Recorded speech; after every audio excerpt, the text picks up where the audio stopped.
Dynamiser la filière coton et accroître son potentiel de production, tel est l'objectif que s'est fixé le gouvernement togolais pour la campagne 2017-2018. À partir de cette période, le gouvernement souhaite accélérer les rendements dans la filière via un processus de réforme permettant d'atteindre un chiffre annuel de 200 000 tonnes de coton. Et pour la campagne cotonnière 2017-2018, il s'agit pour la nouvelle société cotonnière du Togo d'atteindre l'objectif de 160 000 tonnes. Pour ce faire, l'exécutif décline sa stratégie, mobiliser toute la chaîne des acteurs pour une campagne de reconquête.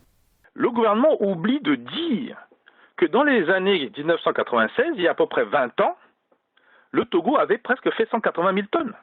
Donc les objectifs qui sont fixés là ont déjà été atteints il y a 20 ans. Si vous avez atteint un niveau aussi élevé avec certainement un beau temps à ce moment-là et des prix intéressants, ça veut dire que le mode de gestion qui doit rester commercial, l'intégration notamment du textile transformé, donc on produisait des pagnes, on produisait des tissus, on les vendait. Les difficultés que rencontre la filière coton aujourd'hui sont si importantes qu'ils pourraient menacer l'avenir du secteur.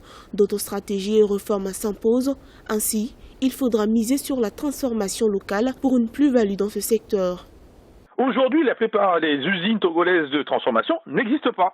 Donc vous avez perdu cet aspect-là complètement au niveau transformation, sans compter les emplois qui sont perdus. Et puis des mauvais choix. Les usines avaient été mises au centre du Togo et au nord du Togo, alors que le port se trouve au sud. Donc vous perdez encore en argent, rien que par le transport pour le ramener là-bas et pour le ramener.